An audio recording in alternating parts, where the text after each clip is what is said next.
चलो ठीक है, हमने लास्ट वीडियो में क्वेश्चन नंबर 10 तक कर लिया था एक्सरसाइज 9.1 का। हम क्वेश्चन नंबर 11 करते हैं। ठीक है, क्वेश्चन नंबर 11 में क्या बोला है, अपनी बुक में देखो तुम तो तुमको दिखेगा, मैं दिखाता हूँ। क्वेश्चन नंबर 11 में बोला है उसने कि एक टीवी टावर है, stand vertically on a bank of a canal, एक कैनाल के किनारे पे खड़ा है।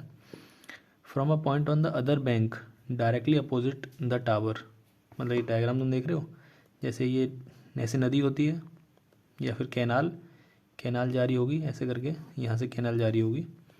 इस कैनाल के एक साइड ये टीवी टावर खड़ा है। The angle of elevation of the top of the tower is 60 degree. मैं यहाँ से खड़े होके अब इसको देख रहा हूँ, तो एंगल ऑफ एलिवेशन कितना है, 60 डिग्री है। From another point 20 metre away from this point, जब मैं इस पॉइंट से 20 मीटर पीछे गया तो क्या बोला उसने, 20 metre away from this point on the line joining this point to the foot of the tower, मतलब पीछे की तरफ, the angle of elevation of the top of the tower is 30 degree. तो देखो ऑब्वियस सी बात है, मैं तुमको सिखा चुका हूँ ये वाली बात कि जब हम पास आते हैं तो एंगल ऑफ एलिवेशन बढ़ता है, जब दूर जाते हैं तो एंगल ऑफ एलिवेशन घटता है। तो मैं पीछे की तरफ चल दिया हूँ 30 degree. Find the height of the tower and width of the canal, height of the tower बतानी है और विड्थ ऑफ द कैनाल बताना है। देखो अगर तुम इसका डायग्राम क्या था, ऐसे अज्यूम करो कि ये कैनाल है, तुम यहाँ खड़े हो और यहाँ एक टावर है। इस टावर की हाइट मेरे को नहीं पता, तो मैं बोल देता हूँ इस टावर की हाइट कितनी होगी, h। ठीक है, हम ये अज्यूम कर लेते हैं कि इस टावर की हाइट कितनी होगी, h होगी इस टावर की हाइट। एक सेकंड, इसको थोड़ा एडजस्ट कर लेता हूँ। तो ऐसा मैंने एज्यूम किया कि इस टावर की हाइट कितनी होगी, h। और यहाँ कितनी दूर है ये, मतलब ये जो कैनाल है, ये जो नदी है, ये कितनी बड़ी है मेरे को नहीं पता, इसको मैं x बोल देता हूँ। ठीक है, x। अब मैं यहाँ से जब 20, अब देखो इस समय से पहले तो ये देखते हैं, जब मैं इस कैनाल के दूसरे किनारे पे खड़ा था और इस टावर को ऊपर की तरफ देख रहा था, तो मेरा एंगल ऑफ एलिवेशन जो था वो 60 डिग्री था। ठीक है, फिर मैं 20 मीटर पीछे गया। जब मैं 20 मीटर पीछे गया तो यहाँ 20 मीटर पीछे आने पर ये वाली दूरी कितनी होगी, 20 मीटर। 20 मीटर पीछे आने पर एंगल ऑफ एलिवेशन घट के कितना हो गया, 30 डिग्री हो गया, 30 डिग्री। अब हमें एक्स और एच निकालना है।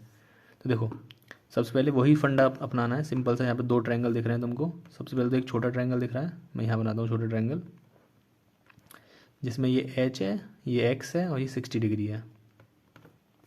तो मैं इसमें क्या लगाऊंगा, tan theta. Tan theta is equals to क्या होता है, perpendicular upon base. Tan theta की वैल्यू कितनी है, 60 डिग्री। परपेंडिकुलर कितना है, एच, और बेस कितना है, एक्स। टेन 60 की वैल्यू कितनी होती है, √3। √3 इज इक्वल्स टू एच कितना है पता नहीं, एक्स कितना है पता नहीं। तो यहाँ से देखो √3 एक्स इधर क्रॉस मल्टीप्लाई हो जाएगा, √3x is equals to H. ये पहली इक्वेशन निकल के आ गई, इसको हम क्या बोल देंगे, फर्स्ट इक्वेशन। ठीक है, this will be our first equation. अब देखो नेक्स्ट, अब दूसरा ट्रायंगल मेरे को बड़ा वाला ट्रायंगल दिख रहा है, मेरे को बड़े वाले ट्रायंगल में दिख रहा है कि ये हाइट h है, ये यहाँ से लेके यहाँ तक की दूरी देखो, ये x है और ये 20 है, तो ओवरऑल कितना हो जाएगा, 20 + x। तो ये यहाँ से लेके यहाँ तक कितना हो जाएगा, 20 + x। क्यों भैया, ये 20 है, ये x है, अगर दोनों को जोड़ देंगे तो कितना हो जाएगा, 20 + x। अब मैंने इसको इससे टच किया, मतलब ये एंगल ऑफ एलिवेशन कितना है इसका, 30 degree. Angle of elevation 30 degree है। अब यहाँ पे क्या लगाऊंगा, टेन थीटा।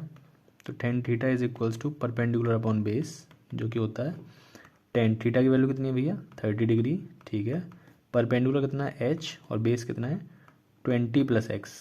ठीक है, अब टेन 30 की वैल्यू कितनी होती है भैया, 1/√3।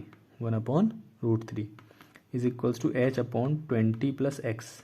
अब देखो क्या हो जाएगा, क्रॉस मल्टीप्लाई, इधर 20 + x इधर आ जाएगा, √3 इधर आ जाएगा, तो ये हो जाएगा 20 + x। क्यों कि जब 20 + x को 1 से मल्टीप्लाई करेंगे तो एज इट इज आएगा। ठीक है, इज इक्वल्स टू √3 का जब h से किया होगा तो कितना हो जाएगा, √3 × h।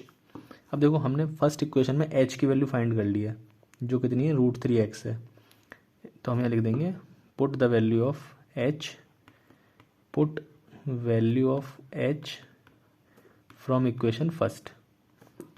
इक्वेशन फर्स्ट से हम h की वैल्यू यहाँ पुट कर देंगे, तो कितना हो जाएगा, 20 + x इज इक्वल्स टू √3, और h की वैल्यू कितनी है, h की वैल्यू है √3x। तो √3x। तो देखो अब √3 इंटू √3 कितना हो जाता है 3, ठीक है भैया। तो 20 + x इज इक्वल्स टू √3 कितना होता है 3, और x यहाँ पे मल्टीप्लाई में चल रहा है तो हो जाएगा 3x। अब इस x को इधर भेज दो तो ये हो जाएगा 20 is equals to 3x minus x. तो यहाँ से 20 इज इक्वल्स टू कितना आ जाएगा 2x, 2 से 20 कटेगा तो x की वैल्यू कितनी आ जाएगी 10। मेरे को क्या पता चल गया, विड्थ ऑफ द कैनाल कितनी है 10 मीटर, है ना, क्योंकि हाइट बाकी सब मीटर में दे रखा है। अब इस x की वैल्यू में कहाँ उठा के पुट कर दूंगा, फर्स्ट इक्वेशन में। तो हम यहाँ लिख देंगे put this value in equation first में। तो इक्वेशन फर्स्ट क्या है, h इज इक्वल्स टू, देखो ये h is equals to √3x, h is equals to x की वैल्यू कितनी है 10 और ये √3, तो हो जाएगा √3 इंटू 10, √3 इंटू 10 कितना होता है 10√3, ठीक है। तो कितना आ जाएगा 10√3, ठीक है ना। तो मतलब मेरा x कितना निकल के आ गया 10 मीटर और h कितना निकल के आ गया 10√3 मीटर, ठीक है। This will be our answer. Next question करते हैं, क्वेश्चन नंबर 11 हो गया। 12 में बोला है from the top of a 7 metre high building, एक 7 मीटर की ऊंची बिल्डिंग है, उसके टॉप से, उसके ऊपर से the angle of elevation of the top of a cable tower. देखो जैसे मैंने कल एक क्वेश्चन समझाया था कि हम इस एंगल ऑफ एलिवेशन जो बोला है, यहाँ से हमें ये आइडिया समझ में आ रहा है कि the angle of elevation of the cable tower, इसका मतलब ये केबल टावर ऊपर होगा, मतलब उसकी हाइट ज़्यादा होगी और बिल्डिंग की हाइट कम होगी। Cable tower is 60 degree and the angle of depression of its foot is 45 degree. Determine the height of the tower. देखो जैसे कल मैंने क्वेश्चन कराया था, सेम टू सेम ये वैसे ही है। डायग्राम बनाते हैं सबसे पहले, तो क्वेश्चन में यही करना है। जब भी तुम वहाँ बोर्ड में क्वेश्चन सॉल्व करोगे तुम्हें क्या करना है, डायग्राम बनाना है सबसे पहले। तो सबसे पहले एक डायग्राम, उसने बोला है from a top of a 7 metre high building. तो देखो एक 7 मीटर ऊंची बिल्डिंग है, ये हमने एक बिल्डिंग बना ली 7 मीटर ऊंची। The angle of elevation of a cable tower, cable tower का एंगल ऑफ एलिवेशन, इसका मतलब ये केबल टावर की हाइट क्या होगी, ज़्यादा होगी। तो हाइट ज़्यादा बना दी उसकी। ये ग्राउंड है, हम कहाँ देख रहे हैं, ऊपर। और देखो हमेशा जो एंगल देखा जाता है हम ऊपर की तरफ देख रहे हैं, इसे बोलते हैं लाइन ऑफ साइट। और हमेशा ये वाला एंगल किससे देखा जाता है, हॉरिजॉन्टल लेवल से। तो हॉरिजॉन्टल लेवल के साथ उसका कितना एंगल बन रहा है, उसने बोला है एंगल ऑफ एलिवेशन कितना है स्टार्टिंग में 60 डिग्री। अब उसने बोला है इसी पॉइंट से मैं नीचे की तरफ देख रहा हूँ, मतलब इस केबल टावर का जो एंगल ऑफ डिप्रेशन है वो कितना है 45 डिग्री। अब देखो मैंने तुमको समझाया था, एक तरीके से अज्यूम करो जैसे ये तुम हो, ये तुम्हारी आँखें हैं, ठीक है। जब तुम ऊपर देख रहे हो, ऐसे देखते हो ना ऊपर, जब तुम ऊपर देख रहे हो तो तुम्हारी आँखों का हॉरिजॉन्टल लेवल क्या होगा, वो तो यही होगा भैया, सीधे सीधे आँखों, हॉरिजॉन्टल लेवल मतलब सीधे सीधे। तो इस जब ऊपर देख रहे हो और हॉरिजॉन्टल लेवल के साथ जो एंगल बनता है उसे बोलते हैं एंगल ऑफ एलिवेशन। अच्छा जब तुम नीचे देख रहे हो तो हॉरिजॉन्टल एंगल के साथ, हॉरिजॉन्टल लेवल के साथ जो एंगल बनता है उसे बोलते हैं एंगल ऑफ डिप्रेशन, ठीक है, एंगल ऑफ डिप्रेशन। तो यहाँ ये नीचे, यहाँ से देख रहा है ना नीचे, और हॉरिजॉन्टल लेवल क्या है ये, तो ये क्या होगा एंगल ऑफ डिप्रेशन। कौन सा होगा, ये कितना होगा 45 डिग्री। बस हम, मेरे पास यही वाली बातें हैं, एक ये 7 मीटर है और मेरे पास कुछ नहीं है। अब देखो मुझे एक बात बताओ, तुमने ये तो पढ़ा ही होगा ना, अगर ये एक पैरेललोग्राम है और ये एक लाइन है, इसे हम क्या बोलते हैं ट्रांसवर्सल, तो ये वाला एंगल और ये वाला एंगल क्या होगा, आपस में इक्वल होगा ऑल्टरनेट इंटीरियर एंगल से, ऑल्टरनेट इंटीरियर एंगल से, ठीक है। दूसरी बात, जब ये 7 मीटर है तो ये वाली भी हाइट यहाँ से लेके यहाँ तक कितनी होगी 7 मीटर, यहाँ से लेके यहाँ तक। ऊपर वाली हाइट मेरे को नहीं पता, तो इसको क्या बोल देता हूँ x, क्या बोल दिया x, ठीक है। यहाँ आई होप यहाँ तक तुम्हारे समझ में आ गया होगा। तो देखो मैं ये कह सकता हूँ कि जब ये वाला एंगल 45 डिग्री है तो ये वाला भी एंगल कितना हो जाएगा 45 डिग्री हो जाएगा। ये समझ में आ गया। अब देखो तुम्हारे पास क्या है, तुम्हारे पास ये जो दोनों की दूरी है, किसकी, केबल टावर की और बिल्डिंग की, वो पता नहीं कितनी है, तो इसको क्या मान लो y मान लो, y मान लिया भैया। अब देखो यहाँ तुम्हारे पास एक तो ये ट्रायंगल है, ये ट्रायंगल एक तो, और एक तुम्हारे पास ये ट्रायंगल है 60 डिग्री वाला। तो सबसे पहले लेते हैं 45 डिग्री वाला ट्रायंगल, ठीक है ना। तो यहाँ मैंने बनाया ये ट्रायंगल ये कुछ ऐसे करके है, ये 7 मीटर है, ये बेस कितना है वाई है, और ये एंगल कितना है, ये वाला एंगल 45 डिग्री है। ठीक है, यहाँ पे वही लगाएंगे tan theta is equals to perpendicular upon base. इस एंगल के सामने ये वाली साइड आ रही है तो ये परपेंडिकुलर होगा और ये बेस होगा, और थीटा कितना है यहाँ पे 45 डिग्री, परपेंडिकुलर कितना 7 और बेस कितना है वाई। अब टेन 45 की वैल्यू कितनी होती है 1, तो 1 is equals to 7 upon y, ये वाई इधर क्रॉस मल्टीप्लाई हो जाएगा तो वाई की वैल्यू कितनी आ जाएगी 7 मीटर, मतलब वाई मिल गया मेरे को 7 मीटर ये वाली वैल्यू। ठीक है ना, नो डाउट होना चाहिए यहाँ तक। अब देखो, अब मेरे पास क्या है, ऊपर वाला ट्रायंगल कौन सा है, ये वाला, जिसमें ये वाली साइड कितनी मिल गई मुझे, देखो जब ये 7 है, ये 7 मिल गई ना मुझे, तो जस्ट इसके ऊपर वाली साइड ये वाली भी कितनी होगी 7 ही होगी, ये 7 है तो ये भी 7 होगी, तो यहाँ लिख देंगे हम ये कितनी है 7 है। ठीक है, ये हाइट कितनी है x है, हमें नहीं पता, और ये एंगल कितना है, एंगल ऑफ एलिवेशन 60 डिग्री है। अब देखो यहाँ पे वही लगाएंगे tan theta is equals to perpendicular upon base, tan theta की वैल्यू कितनी है 60 डिग्री, परपेंडिकुलर कितना है x और बेस कितना है 7, टेन 60 की वैल्यू कितनी होती है √3, तो √3 is equals to x upon 7, ये 7 क्रॉस मल्टीप्लाई हो जाएगा तो 7√3 इज इक्वल्स टू x, ये आंसर आ जाएगा। तो मुझसे क्या पूछा है, अब ये x ये वाली वैल्यू निकल गया, ये वाली वैल्यू है ना, उसने क्वेश्चन में पूछा है लास्ट में determine the height of the tower की हाइट बताओ कितनी होगी, तो देखो 7 प्लस ये वाली हाइट x की वैल्यू दोनों ऐड कर देंगे। देखो जो टावर है वो यहाँ से लेके यहाँ तक कितना है 7 मीटर, क्यों, क्योंकि बिल्डिंग की हाइट 7 थी इसलिए ये भी 7 हो गई, दोनों दूरी बराबर होंगी ना।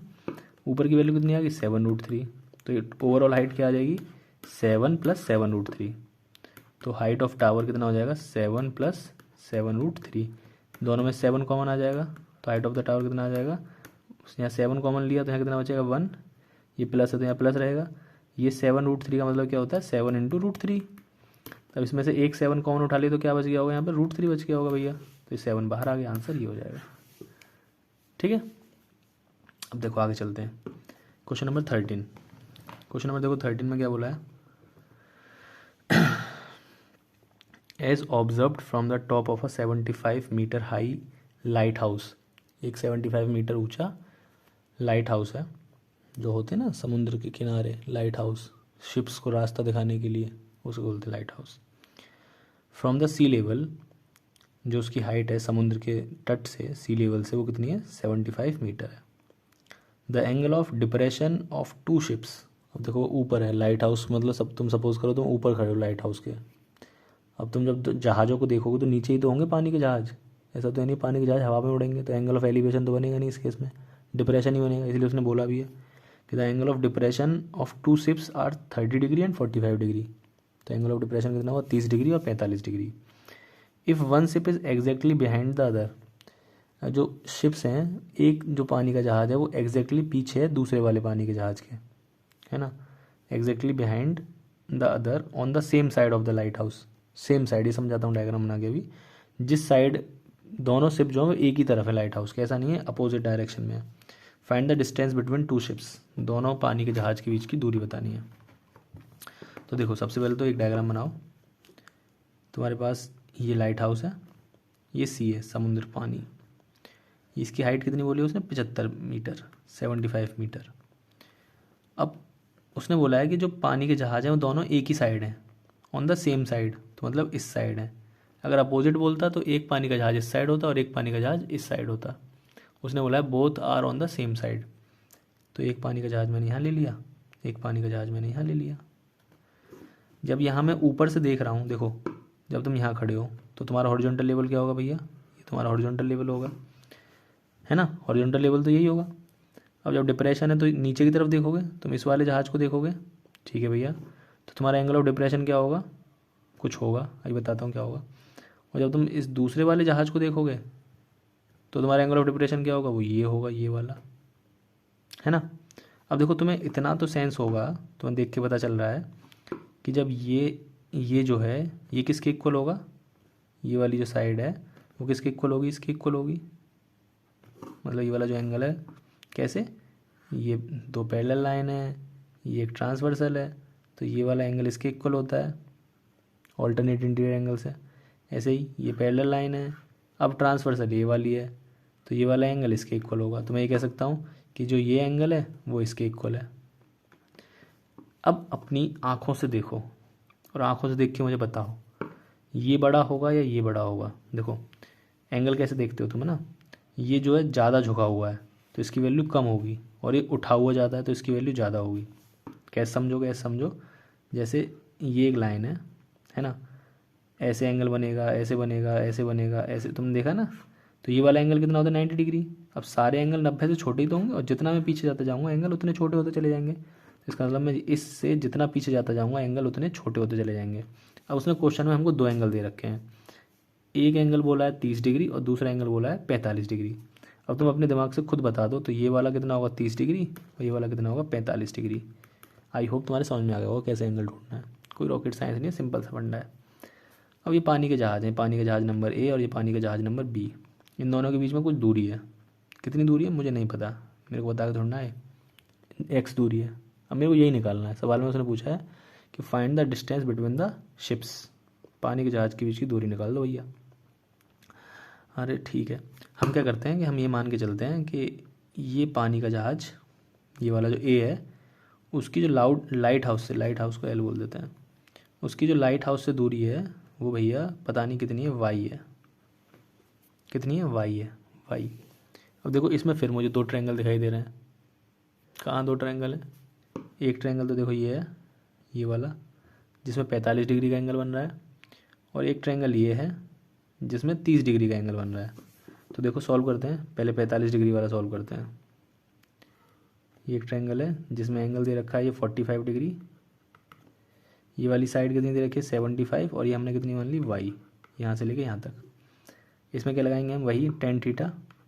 Ten theta is equals to क्या होता है? Perpendicular upon base. Tan theta की वैल्यू कितनी है भैया यहाँ पे? 45 डिग्री। परपेंडिकुलर की वैल्यू कितनी है? 75 degree, sorry 75 not degree, 75 metre. और बेस कितना है? बेस है वाई। 1045 की वैल्यू कितनी होती है? 1। तो 1 is equals to 75 upon y, y को क्रॉस मल्टीप्लाई कर दो तो वाई की वैल्यू कितनी आ जाएगी यहाँ से? 75 मीटर। तो भैया हमें ये पता चल गया कि पहले वाले पानी के जहाज़ की जो दूरी होगी लाइट हाउस से वो कितनी होगी? 75 मीटर। अब दूसरा वाला डायग्राम बनाओ, दूसरा ट्रायंगल। दूसरा ट्रायंगल में भैया ये हाइट तो 75 ही होगी, ये हाइट तो 75 होगी। अब ये वाली साइड कितनी हो जाएगी? तुम्हें दिख रहा है ना, y plus x, y plus x, y plus x. यहाँ से यहाँ तक वाई है और यहाँ से यहाँ तक एक्स है, तो वाई प्लस एक्स। वाई की वैल्यू निकाल ली तुमने कितनी? 75। यहाँ लिख सकते हो, लिखना चाहो तो। ये वैल्यू कितनी है? 75। तो अब कितना हो जाएगा ये? 75, यहाँ से यहाँ तक 75 प्लस एक्स, 75 प्लस एक्स। तो ये वाली वैल्यू कितनी आ जाएगी? 75 प्लस एक्स। ये एंगल कितना है? 30 डिग्री। तो ये वाला एंगल कितना आ जाएगा? 30 डिग्री। अब क्या लगाएंगे हम इसमें? वही टेन थीटा। तो tan theta is equals to perpendicular upon base. Tan theta is equals to perpendicular upon base. Tan theta की वैल्यू कितनी है? 30 डिग्री। परपेंडिकुलर कितना है? 75, और बेस कितना है? 75 प्लस एक्स। 1030 की वैल्यू कितनी होती है? 1/√3 is equals to 75 upon 75 plus x. क्या करेंगे? Cross multiply. ये 75 प्लस एक्स इधर मल्टीप्लाई हो जाएगा और √3 इधर हो जाएगा। तो यहाँ लिख देते हैं 75 plus x is equals to √3 into 75। अब क्या करो? इस 75 को उठा के इधर ले जाओ तो एक्स बचेगा ना यहाँ पे अकेला, तो ये हो जाएगा। देखो 75 ये लिख रहा है √3 इंटू 75 माइनस ये 75 इधर जाएगा तो 75 हो जाएगा, माइनस का प्लस है ना इधर ये।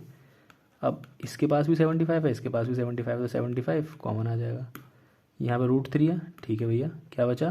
75 तो चला गया, यहाँ बीच में माइनस है, 75 यहाँ से भी चला गया, क्या बचा? 1। ये आंसर आ जाएगा, दोनों पानी के जहाज़ के बीच की दूरी। ठीक है, अगला सवाल करते हैं। अगले में बोला है कि एक 1.2 मीटर टॉल गर्ल है जो एक बलून को देख रही है। पहले देखा उसने, उसके पास बलून था, तो जब पास बलून है ना बच्चे, तो एंगल ऑफ एलिवेशन ये 60 डिग्री बन रहा होगा। अब बलून चल के यहाँ पर आ गया है, बलून चल के यहाँ पे आ गया है। अब एंगल ऑफ एलिवेशन कितना हो जाएगा? 30 डिग्री हो जाएगा, है ना। बलून की जो ग्राउंड से हाइट है, ग्राउंड से या ज़मीन से, वो 88.2 मीटर है, 88.2 मीटर। पर हम कहाँ से देखते हैं? हमेशा आँख से देखते हैं। बच्चे की हाइट कितनी बोली है 1.2 मीटर। तो इसका मतलब ये है कि बच्चे की हाइट अगर 1.2 है तो बच्चे के सिर से अगर बलून की हाइट कितनी होगी बताओ। सिंपल सा सवाल 10 करोड़ का, कि अगर ये यहाँ से लेके यहाँ तक ये ग्राउंड है अगर, और ये बलून है, ये अगर हाइट 88.2 मीटर है और जो बच्चा है बच्चे की हाइट जो है 1.2 मीटर है, तो फिर ये वाली हाइट कितनी होगी। सिंपल भैया 10 करोड़ जीत गए। 88.2 में से 1.2 माइनस कर दो, 0, ये 7, ये 87, कितनी होगी वाली हाइट 87 मीटर। तो अब तुम्हारे पास क्या है, अब सुनो मेरा क्वेश्चन जो मैं तुम्हें बताना चाह रहा हूँ। तुम्हारे पास एक हाइट है, खुद से कर लेना, बहुत सिंपल क्वेश्चन है, 87 मीटर, और ये आता है क्वेश्चन, ऐसा लगता है बहुत कठिन सा, अरे बाप रे इतना कठिन सवाल कैसे होगा, पर है सिंपल। 87 मीटर है ना। अब तुम्हारे पास एक ये है जिसमें तुम्हारे पास ये है कि एक तो बलून यहाँ पर था, जब एंगल ऑफ एलिवेशन कितना बना 60 डिग्री, हाइट उस समय उसकी ये होगी जो कि सेम होगी, 87 यहाँ पे भी 87 यहाँ पे भी है, तो एंगल ऑफ एलिवेशन कितना बना 60 डिग्री। जब बलून उड़ के यहाँ पहुँच गया तो एंगल ऑफ एलिवेशन कितना बना 30 डिग्री। ठीक है भैया, तो बलून यहाँ से मतलब इस वाले पॉइंट से इस वाले पॉइंट से इस वाले पॉइंट पर पहुँच गया, तो अब बताओ बलून कितना चला, ये एक्स निकालना है, मतलब बेसिकली हमें ये वाली दूरी निकालनी है। अब देखो तुम्हारे पास फिर से दो ट्रायंगल आ गए अब यहाँ पे, कैसे भैया, एक ट्रायंगल तो ये दिख रहा है मुझे 60 डिग्री वाला, जिसमें परपेंडिकुलर देखो ये, जब ये 87 है तो ये वाली भी तो 87 होगी, हाँ भैया होगी 87। ये वाली दूरी, ये वाली दूरी, कुछ बोला है क्या ये वाली दूरी के बारे में, कुछ नहीं बोला, मुझे बोला है क्या,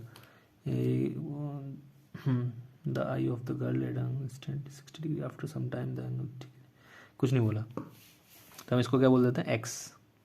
तो यहाँ पे भी कितना हो जाएगा एक्स हो जाएगा। ठीक है भैया, इस वाली दूरी के बारे में कुछ बोला है क्या ना, अच्छा सॉरी यहाँ पे एक्स तो हमने ऊपर ले लिया ना, इसको वाई बोल देते हैं वाई। इस वाली दूरी के बारे में कुछ बोला है क्या, नहीं भैया यही तो निकालनी है कि कितना चला बलून, ये एक्स है। चलो ठीक है उसे बाद में देखेंगे, अभी पहले वाई देखते हैं। तो हमको एक चीज़ समझ में आ गई कि ये एक ट्रायंगल है, ठीक है, जिसमें ये एंगल ऑफ एलिवेशन 60 डिग्री है, ठीक है, हाइट जो है ग्राउंड से बलून की वो 87 मीटर है। कैसे, हमने 88.2 में से 1.2 मीटर माइनस कर दिया, we have subtracted 1.2 from 88.2 metre. The height of the balloon from the ground was 88.2 metre and the height of the girl was 1.2 metre, that's why we subtract 1.2 from 88.2 and get the answer 87 metre. ठीक है, अब तो ये वाली height मिल गई मुझे, ये वाली बेस मैंने वाई मान लिया है। यहाँ पे क्या लग जाएगा tan theta, tan theta is equals to क्या होता है परपेंडिकुलर अपॉन बेस, थीटा की वैल्यू 60, परपेंडिकुलर कितना है 87, बेस कितना है नहीं पता वाई। अब टेन 60 की वैल्यू कितनी होती है, वही बार बार बताते बताते मैं परेशान हो गया। टेन 60 की वैल्यू कितनी होती है √3, 87 अपॉन वाई।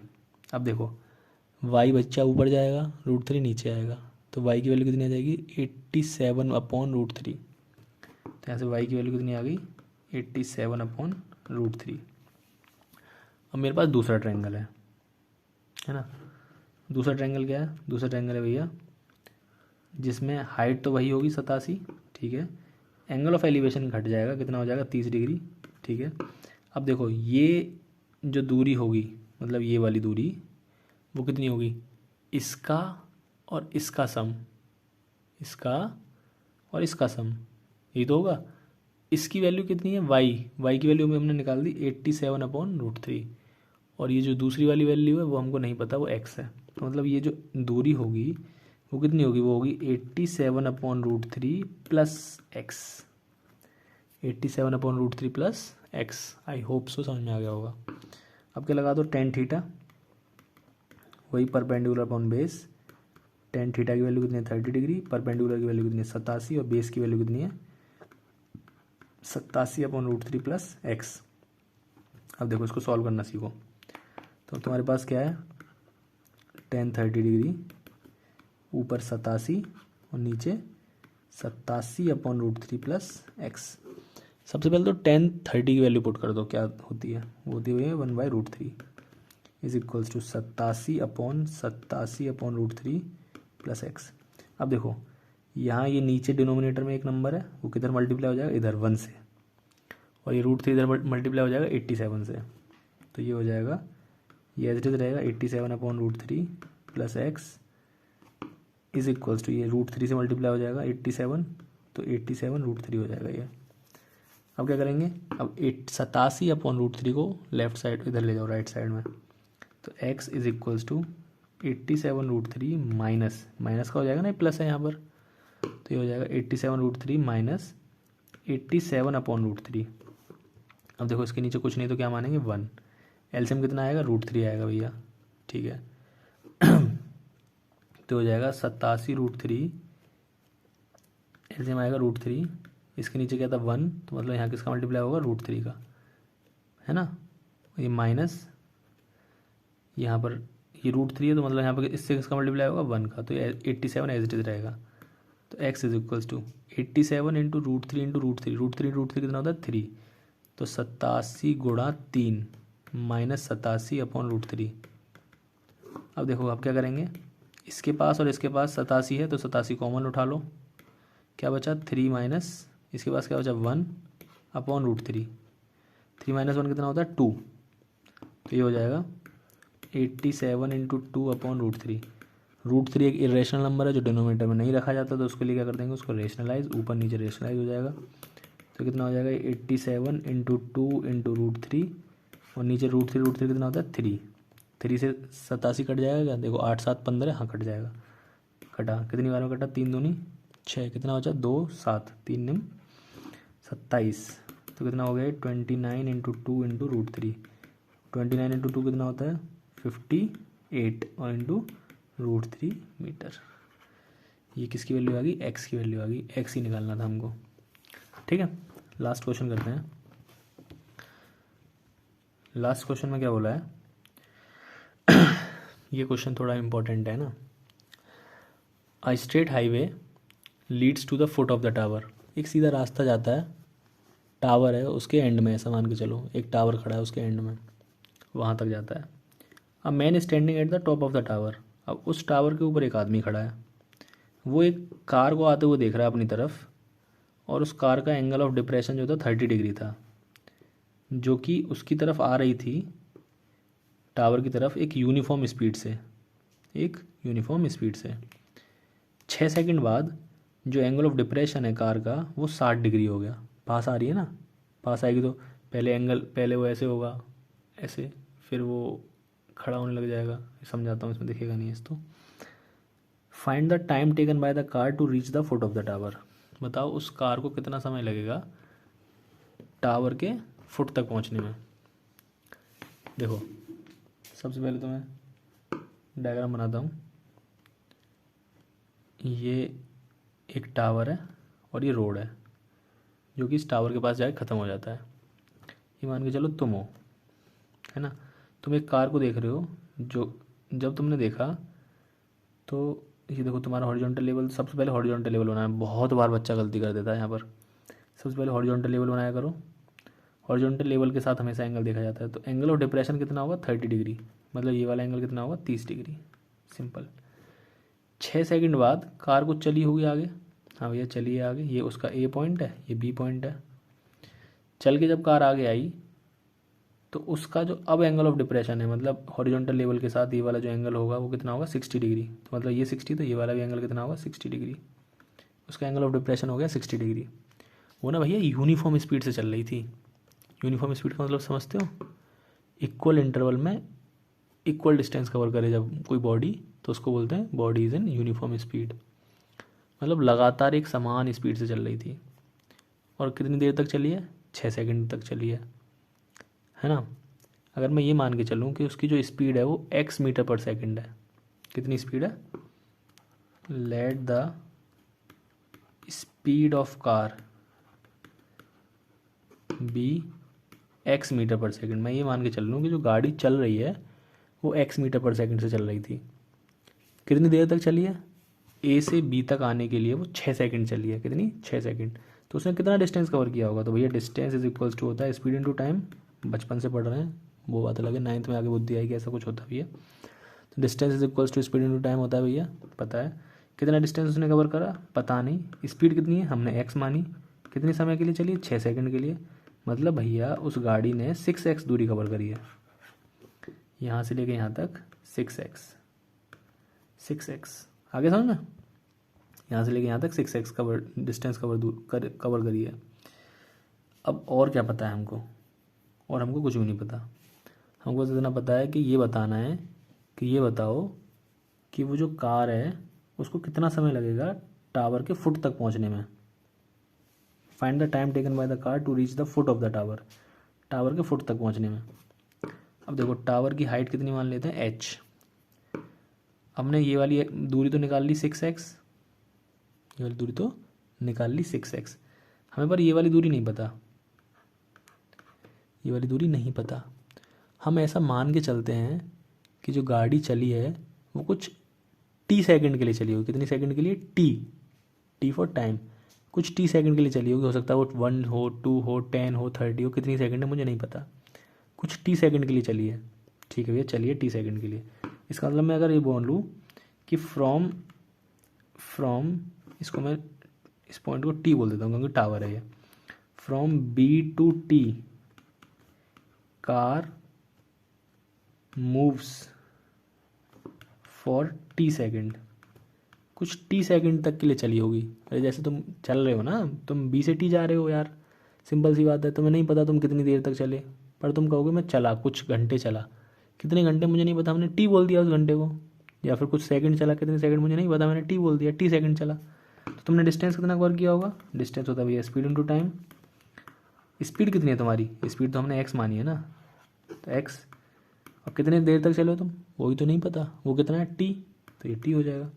मतलब यहाँ से जब तुम b से t गए तो तुमने कितना डिस्टेंस कवर किया, x into T, x into T, x into T, मतलब हम उसे tx भी बोल सकते हैं, बोलना चाहें तो प्यार से tx।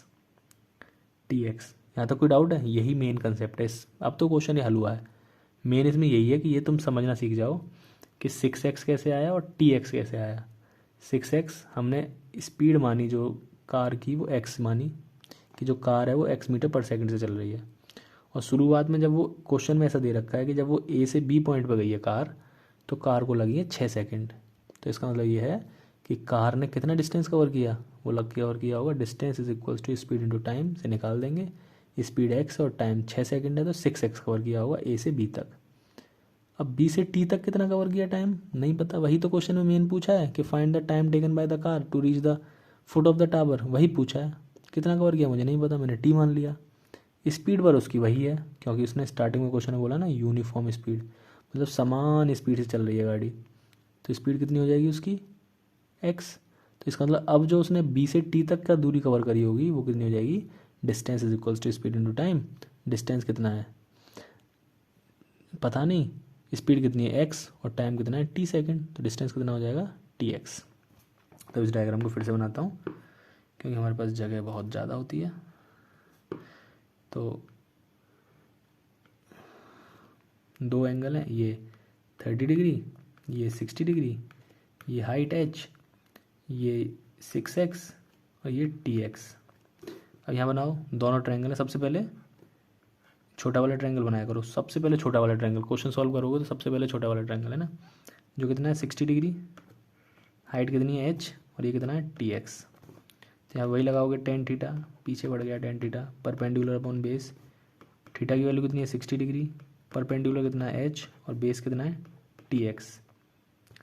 tan 60 की वैल्यू कितनी होती है √3, यहाँ कर रहा हूँ सॉल्व है ना, इधर से इधर √3 h अपॉन tx। तो यहाँ से √3 इंटू tx की वैल्यू कितनी आ जाएगी h, है ना। अब बड़ा वाला ट्रायंगल, हाइट तो h ही है। अब देखो सिंपल वही बात, यहाँ से लेके यहाँ तक की दूरी कितनी है 6x और यहाँ से लेके यहाँ तक की दूरी कितनी है tx, तो ओवरऑल कितना हो जाएगा 6x प्लस tx, तो हो जाएगा 6x प्लस tx। एंगल कितना है 30 डिग्री, तो ये एंगल कितना है 30 डिग्री, तो वही लगाऊंगा tan theta is equals to perpendicular upon base, tan theta की वैल्यू कितनी है 30 डिग्री, परपेंडिकुलर कितना है h और बेस कितना है 6x प्लस TX, ठीक है।